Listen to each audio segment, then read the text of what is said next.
Optimizing application performance is a key factor for the developers who can deliver a good user experiences. In React-based application, we are guaranteed a very fast UI by default. However, as application grows, developers may encounter some performance issues.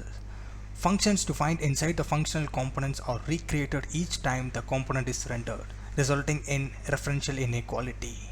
This causes these components to re-render in some cases unnecessarily. In this video, we can see how we can work on this. Welcome to Minified Web Dev. This video ideally talks about the UseCallback and UseMemo hooks and how good it's adding values in the performance optimization. UseCallback. This hook returns a memoized callback to maintain differential equality between renders of the function. And UseMemo hook, which returns a memoized value to maintain referential equality between the renders of values. So simply both the hooks using the memoization techniques by catching the results to boost up the performance. It's cool, right? And we need to know when both the hooks need to be used. UseCallback hook needs to avoid re-rendering of child component when the function is recreated. Whereas UseMemo will comes into the picture if the function includes a complex calculation so that you can avoid recomputing the results. Want to see this issue in the application? Let's jump to the code.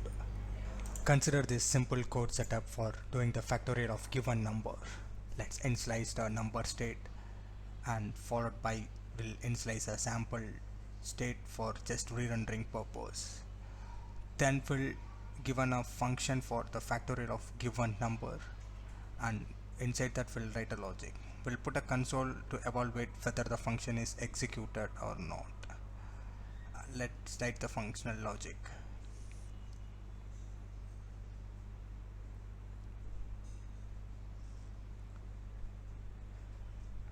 Followed by we'll just put a dummy loop to stimulating the slowness of the operation.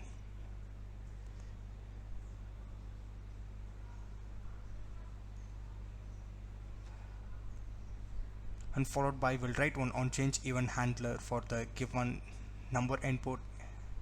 So wherever the number be given, it will set that as a state.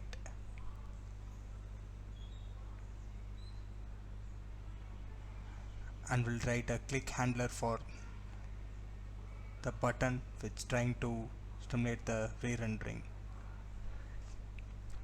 We'll put a console for component whether the button is clicked or not.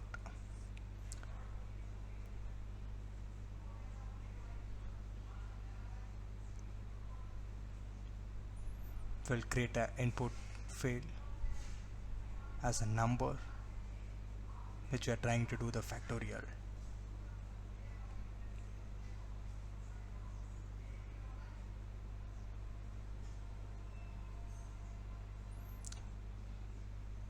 We are utilizing the factorial function of the given state.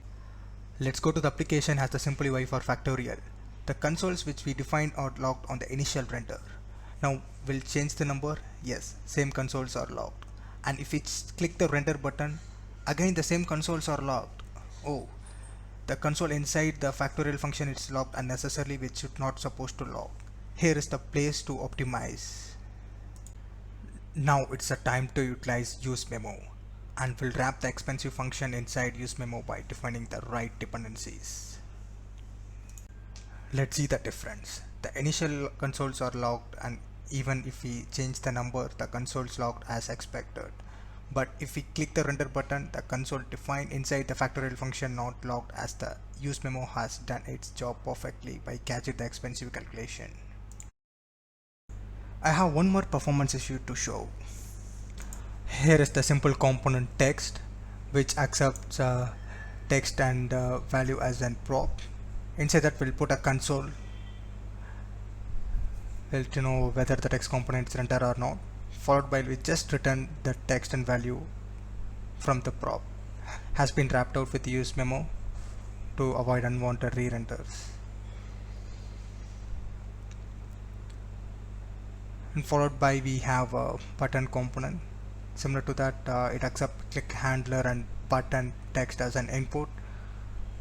Similar way, we just put a console to know whether the button component is rendered or not. And it return a button as it is.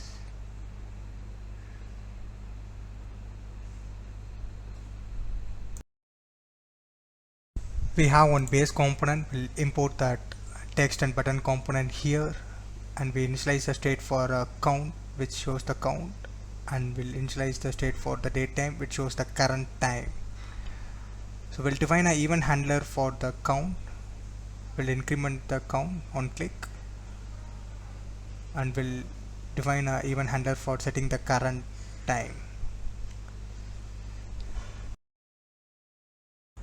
In the JSX, we are utilizing the text component for showing the current count by passing the text name and count state as a value. In the button component, we are passing the add counter handler as a callback to the child.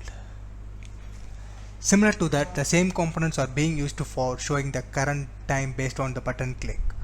Both the components will log the console if it's rendered accordingly. It just resembles the use case where we can see the performance leakage. Let's see the application showing count and current time with corresponding buttons. Even all the logs are logged on the initial render. If we click the add count button, we could observe the button component rendered twice and rendered respective to current time as well, which should not be. Similarly, if we click get current time button component rendered for add counter too. You know why? Here the functions are recreated on every render due to referential equality. Let's see how the UseCallback hook help us here. UseCallback, the real trump card. Here we'll wrap the callback functions with UseCallback hook by defining the dependencies to have it as a memoized version. Sure, it will make the difference. We'll go back to the application to see the reflection. When we click the add count button, the button component rendered only once with respect to the counter. It's not rendered for get current time. It's so great. And if we click the get current time button, only rendered once related to the get current time. UseCallback has played a vital role here to prevent the re-renders. That's it from the context of performance optimization. Hope it will add some values to your development. Thanks for watching and stay subscribed for the new video in this series.